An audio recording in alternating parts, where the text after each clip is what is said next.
Александр, расскажите, пожалуйста, нам, пока мы работаем, о известных людях Чистопольского района, о тех, кто вот здесь вырос, родился и стал известен, некоторые даже, как Пастернак, на весь мир. Чистполь – это родина великого химика Александра Михайловича Бутлерова, известного композитора Софьи Асгатовны Губайдуллиной. Да, ну и, конечно, наверное, самый такой интересный период в Чистполе связан с эвакуацией в год Великой Отечественной войны, когда в городе проживали более 200 советских писателей. Здравствуйте! Вы смотрите кулинарное шоу «Секреты татарской кухни». Наше кулинарное путешествие продолжается, и сегодня нас встречает Чистополь. Чистопольский район – один из муниципальных районов в составе Республики Татарстан. Образован в 1930 году. Расположен в центральной части республики на левом берегу реки Кама. Ее древнее болгарское название – Чулман. Граничит с Нижнекамским, Новошишминским, Аксубаевским и Алексеевским районами республики. Административный центр района – город Чистополь. Здесь проживает около 80% населения. Это старинный купеческий город с уникальной архитектурой и историей. Его историческая часть – купеческие особняки, общественные здания, памятники жилой, гражданской, культовой и торгово-промышленной архитектуры – сохранились практически в неизменном виде с начала XIX века.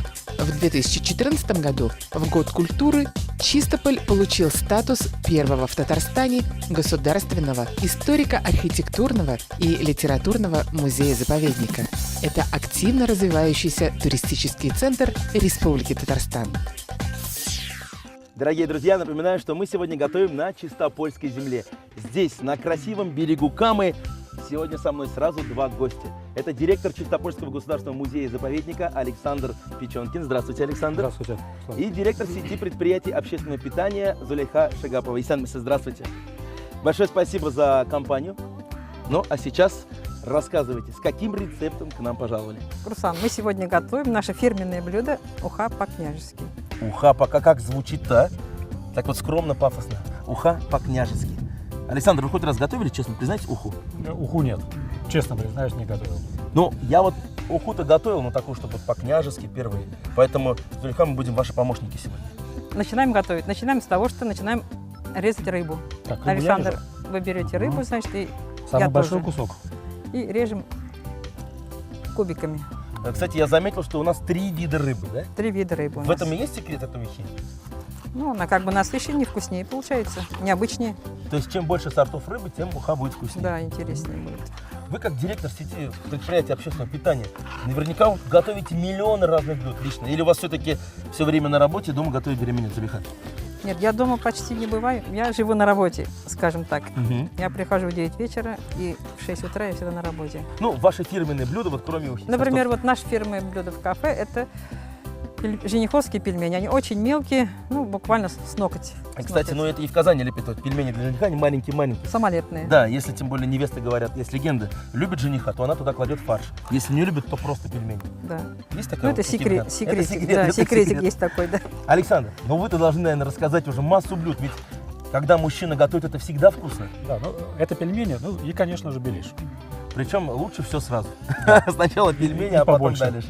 Так, рыбку нарезали, да? Кстати, попробуем Да, перекладывать? 2 Эти сорта тарелочки. рыбы пока, 3-й сорт рыбы надо сейчас нам порезать. Перекладываем в тарелочки, да? Самое главное, приятно, что вот вы готовите, а я стою и жду результат. Хорошо, давайте поговорим о вашем красивом городе, который уже несколько сотен лет, да, Александр, если не ошибаюсь, Да, вот так вот да, красиво совершенно расположен на берегу Камы. Совершенно верно. Ну, вообще поселения были за несколько тысяч лет на территории Чистопольского района, ну а постоянно люди стали проживать в период Средневековья, с 8-9 века. То есть Период настолько Болгарии. популярное здесь место, да? Для Да, людей было? совершенно. Город уникальный. Действительно, статус города Чистполь приобрел в 1781 году по указу Екатерины II.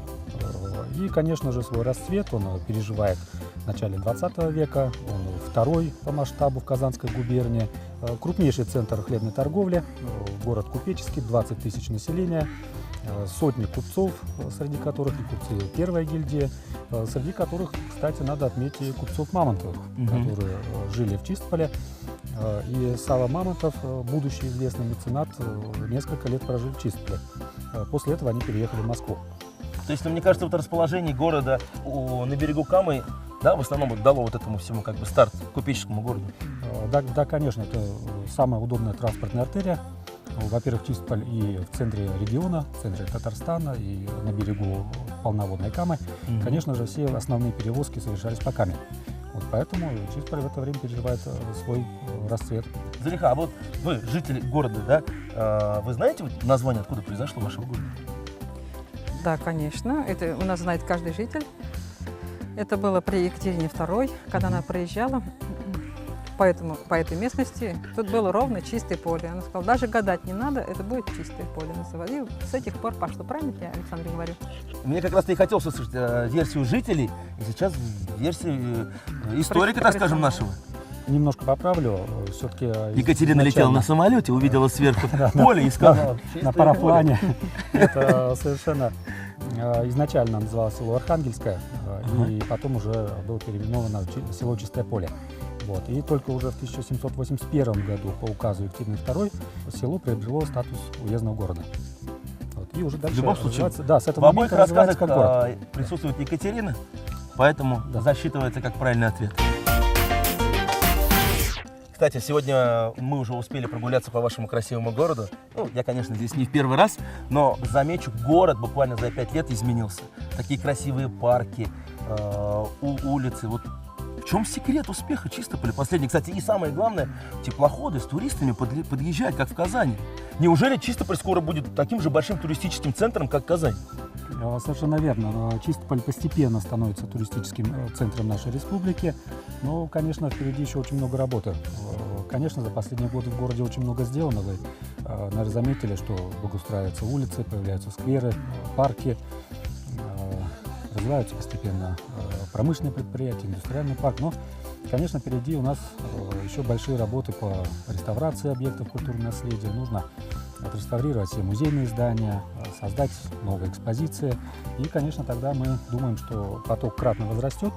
Ну, Александр, вот я приехал на теплоходе, да, к вам в Чистополь. Вот я выхожу, и какой-то, вот расскажите хотя бы вкратце, туристический маршрут, куда привозят туристов? Туристические теплоходы на пассажирской пристани встречают сотрудники музея-заповедника.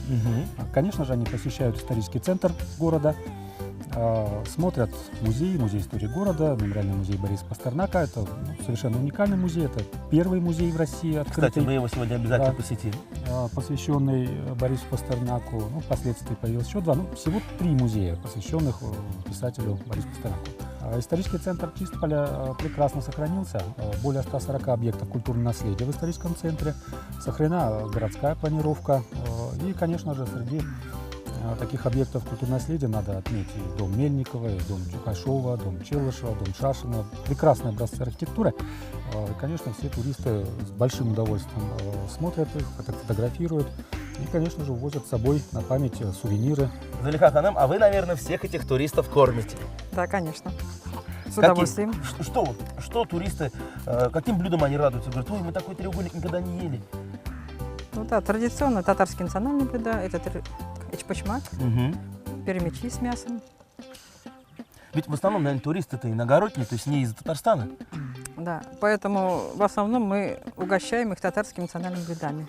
И они радостны, Им довольны. очень нравится. Им баурсак, чак-чак. От этих блюд они просто в восторге. А я надеюсь сегодня быть в восторге от ухи, которую вы с Александром готовите для меня. Кстати, мы рыбу уже нарезали, теперь можно переходить к костру. Костер у нас тоже, кстати, готов. Пойдемте готовить настоящую уху. Дорогие друзья, ну а сейчас мы вместе с вами посетим музей истории города Чистополь.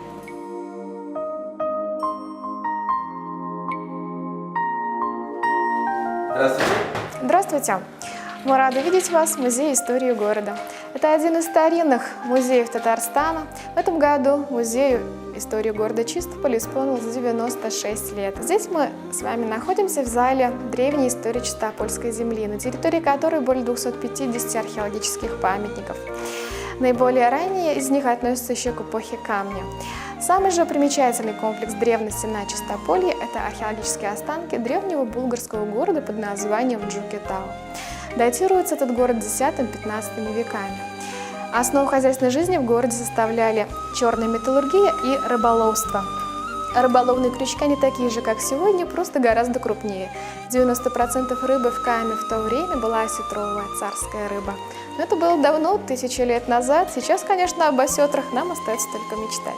Примерно так могло выглядеть обмундирование и вооружение дружинника, воина знатного, поскольку кольчугу могли себе позволить только особо отличившиеся бойцы. Огнестрельное оружие в наших краях появилось во времена монгольские, когда Батый, внук Чингисхана, завоевал город, но не разорил, подобно Булгуру и Беляру. И наибольший свой расцвет город приобретает именно в составе Улуса Джучи или Золотой Орды. Это был город развитой городской цивилизации. Отдельно в бане по вот таким керамическим водопроводным трубам подавалась вода. Отправляясь в баню, состоятельные булгарки брали с собой сфероконус – сосуд для транспортировки благовоний или ароматических масел, как бы мы сейчас сказали. В 1960 году на территории города был найден клад серебряных монет, запаянных в этот небольшой глиняный горшочек. Содержит он в себе около 600 джучитских дирхемов. Как оказалось, это 710 год по хижре. Монеты, чеканенные в 1362-64 годах от Рождества Христова. В разных городах Золотой Орды, таких как Гюлистан, Сарай-аль-Джади, Сарай-аль-Махруса и так далее. Основу фондов нашего музея составили личные собрания основателей первого директора нашего музея Александра Константиновича Булича. Он закончил Императорский Казанский университет, и именно естествоведческие коллекции и стали его достоянием. Например, палеонтология. Это останки древних гигантов ледникового периода, которые здесь обитали. Мамонтов, шерстистых носорогов и бизонов. Жемчужина наших музейных собраний – это 2 уникальных деревянных велосипеда. Автором обеих этих конструкций является простой крестьянский парень. Звали его Николай Мельников. Это был мастер-каретник-самоучка, изготавливал на заказ для местной знати кареты. В 1902 году он буквально изобрел велосипед у нас в Чистополе. Говорят, к этому времени он никогда велосипед не видел, был просто наслышан, что есть такое средство передвижения. Человек садился в серединку, руками перебирал спицы и ногами педали. И как белка в колесе, перебирая эти спицы, находясь внутри него, он ездил. Конечно, это было достаточно неудобно, и, учитывая эти недостатки, через 7 лет Мельников, скажем так, уже создал свой второй велосипед. Он тоже практически весь из дерева, это дуб. Вместо цепи здесь ременная тяга, которая и приводит велосипед в движение. Педальки здесь движутся не вертикально, как на современном велосипеде, а горизонтально. И таким образом, попеременно, перебирая эти педали, можно было ездить. Что Мельников и делал до 1923 года. Потом передал их Буличу в музей. И вот с тех пор, больше 90 лет, они у нас хранятся. И, конечно, немало удивляют наших посетителей. Зал «Золотой» – купеческая история уездного провинциального города. Как таковым уездным городом Чистополем простое торговое село Архангельское стало в 1781 году по указу Ее Величества государни-императрицы Екатерины II. В том же году высочайше был утвержден герб города. Выглядел он так. В верхней части щита изображался дракон Зеланд, символ принадлежности Казанской губернии.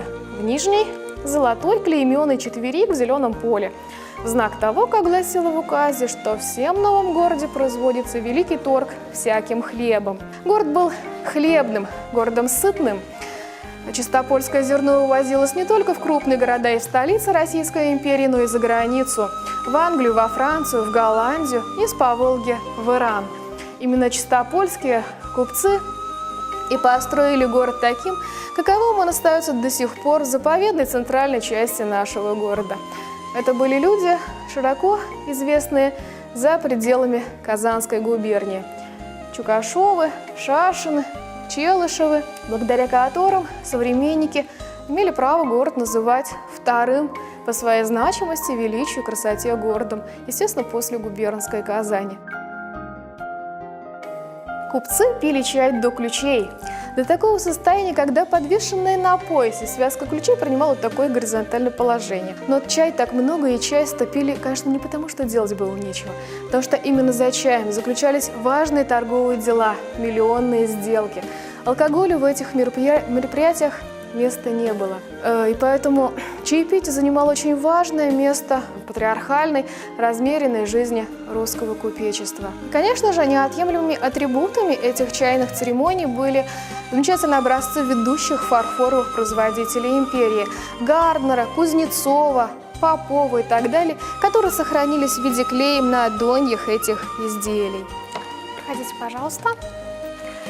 Это одна из наших новых, уникальных выставок под названием «Чистополь. Святыни и достопамятности».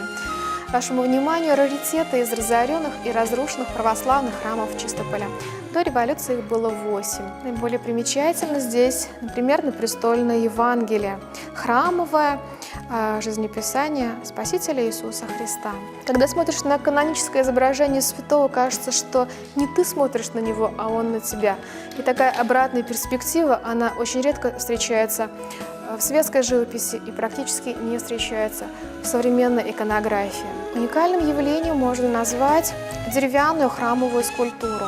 Большое распространение она имела в Пермском крае, поэтому их еще нередко называют в простонародье пермские боги. Судя по фрагменту сохранившейся краски, это темпера, то есть достаточно ранняя, потому что масляные краски появляются гораздо позже, только во второй половине XIX века. Такие богатые облачения правящего архиерея изготавливалось на заказ в золотошвейной мастерской Успенского женского монастыря. Кроме золотошвейной мастерской, в монастыре была также портняжная, ткацкая, столярная и даже чеботарные мастерские. В наших фондах сохранились части облачения монахинь из Успенского женского монастыря, в частности, Великая Схима. Один из самых ценных и очень редких на сегодняшний день не только для нашего города, да и вообще для России экспонатов – это хоругвь с изображением Казанской иконы Божией Матери. Благодарю вас за внимание. Приезжайте к нам еще. Яна Данкелегас.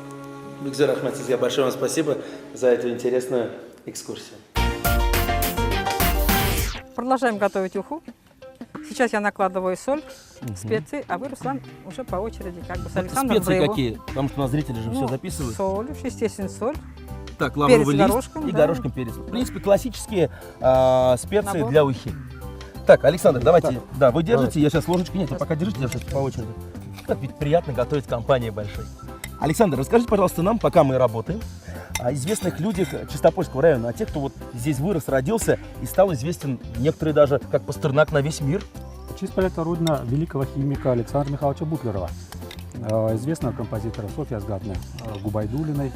Да, ну и, конечно, наверное, самый такой интересный период в Чистполе связан с эвакуацией в год Великой Отечественной войны, когда в городе проживали более 200 советских писателей, очень известных. Ну, основная плеяда советских писателей проживала в Чистполе. Ну и, конечно, 500 детей. Писательских, военачальников жили здесь. Ну, например, мало кто знает, что в городе ребенком проживал Кир Булычев. Это будущий известный писатель-фантаст. А Леонид Рошаль пошел в первый класс здесь, в Чистполе. Он об этом постоянно вспоминает.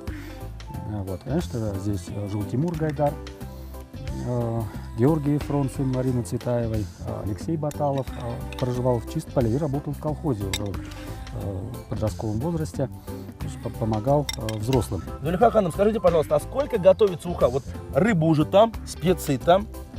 Сколько вот она должна Это вариться? буквально 5 минут. То есть, То есть если она кипит, да, при большом огне, Да, буквально то есть 5 буквально минут. 5 да. минут. Кстати, а почему мы не добавляем картошку, Александр? Как вы думаете, Зулейха? Ведь обычно же картошечку туда еще. Вы знаете, вы, наверное, забыли, это уха по-княжески. Вот, Она вот, готовится я на к этому-то и клонил. А князья картошку не ели. И мы с удовольствием будем пробовать нашу царскую уху. В общем, все самое интересное после небольшой паузы. Оставайтесь с нами. Дорогие телезрители, вы вновь смотрите программу «Секреты татарской кухни». Напоминаю, мы сегодня здесь, на берегу Камы, в городе Чистополь. Зулейха Ханым, Александр, замечательная компания у нас сегодня. И готовим мы княжескую уху. Вот она здесь, на костре. Что делаем? Что у вас в руках? Расскажите. Ну, уха практически готова. Теперь нужно добавить сливки. То есть прямо сейчас, да? Прямо сейчас, да. Так, добавляем сливки. Аппетитно, Александр. Да. Все, можно уже пробовать? Пусть немножко постоит. Мы за это время подачи этой чудесной ухи мы должны еще подготовить гренки с икрой. Гренки с икрой звучит аппетитно. Итак, мы начинаем делать греночки. Вот она, чистопольская красная икра. Заморская. Так, мы порежем пока овощи, Александр, чтобы мы тоже были заняты. Так, а я Сделаем овощную нарезку. делаю икру, да? Так, гренки обжаренные отдельно сначала, да? На сливочном масле. И вот так вот аппетитно вот так. очень получается, Зелихахан, у вас. Так, ну мы пока с вами поработаем, Александр. Все-таки мы не успели поговорить вот про Чистопольский государственный заповедник. Расскажите, пожалуйста, нашим зрителям. В 2014 году в Чистполе был создан Чистопольский государственный историко-архитектурный и литературный музей-заповедник. Мы молодой музей-заповедник, то есть у нас все впереди, но уже сейчас, вот последние годы, музей-заповеднику было достаточно много передано зданий. Уже сейчас у нас 19 зданий и 6 музейно-выставочных объектов. Все они располагаются в центре города. Да, кроме мемориального музея ГСХК, который расположен в селе Кутлушкино, 20 километров от города, все остальные расположены в историческом центре. Вот, это музей истории города, мемориальный музей Бориса Пастернака, музейно-выставочный комплекс, литературный мемориальный музей Дом учителя, музейный сувенирный салон. И я вас приглашаю посетить все эти музеи. Спасибо за приглашение, Александр. Кстати, посещать музей – это наша традиция, поэтому мы обязательно придем. Кстати, а вот о традициях. В Чистополе какие-то праздники есть, вот чисто городские? 31 августа мы масштабно отмечаем День города. Естественно, мы там все участвуем. Проводим конкурсы чак-чаков. Вот на Сабантуе наша организация выиграла первое место. По приготовлению чак-чака? Да. В чем был секрет или секрет нельзя раскрывать? Ну, комиссия так решила, что у нас самый вкусный, самый достойный, самый красивый чак-чак в городе. Вот так вот, дорогие друзья. Приятно слышать. Александр, что еще интересного бывает? Ну и в День города город начинает новую традицию проводить фестиваль хлеба. И мы надеемся, что со временем станет таким серьезным событийным проектом. Вот совсем недавно в городе состоялся тоже очень серьезный проект. Это танцевальная деревня, в котором принимали участие сотни танцоров со всей России, лучшие хореографы, которые тоже достаточно серьезное внимание привлек. Приятно слышать, что Чистополь живет не только вот рамками праздников Татарстана, да, но уже выходит на всероссийский уровень, дорогие друзья. Это достойно аплодисментов. Ну а сейчас самое время попробовать нашу княжескую уху. Уха княжеская. Рыбу нарезали на небольшие кусочки, запустили в кипящую воду и варили 5-10 минут. Посолили, поперчили, влили сливки, довели до кипения и еще немного поварили. К подаче княжеской ухи приготовили тосты с красной икрой из белого хлеба, обжаренного на сливочном масле. Дорогие телезрители, если вы не успели записать рецепт нашей княжеской ухи, мы ждем вас в нашей группе ВКонтакте. Готовьте свои самые любимые блюда и делитесь кулинарными секретами. Ну и, конечно же, не забываем подписываться на наш канал на YouTube. Все готово? Начинаем? И последний штрих, Руслан, мы должны положить гренки в уху. Ну это точно княжеское. Ну это вообще прекрасно. 3 вида рыбы, сливки, гренки с красной икрой. Одним словом, княжеская уха. Приятного аппетита. Так, сначала бульончик. Вкусно. Можно я еще раз, прежде чем скажу хоть слово? Вы знаете, вот попробовал уху и хоть на мгновение почувствовал себя настоящим князем. Ну или просто татарским ханом. Очень вкусно. Такую уху я еще не пробовал. Молодцы. Руслан, оставайтесь у нас. У вас еще много чем вкусным накормим. Ого, вот это предложение. У Руслана еще много что покажем. Дорогие друзья, следующий выпуск программы «Секреты татарской кухни» пройдет также на гостеприимной Чистопольской земле. Смотрите нас на канале ТНВ каждый день, дорогие друзья. Пока-пока. Пока-пока.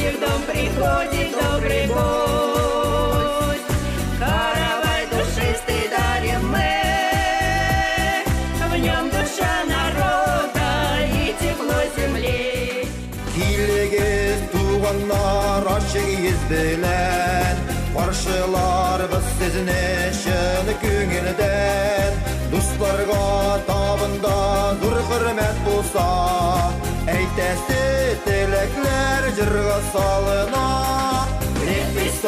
Крепкий стой, наш земной поклон Крепкий стой, нынче узор Крепкий стой, мы подносим вам Крепкий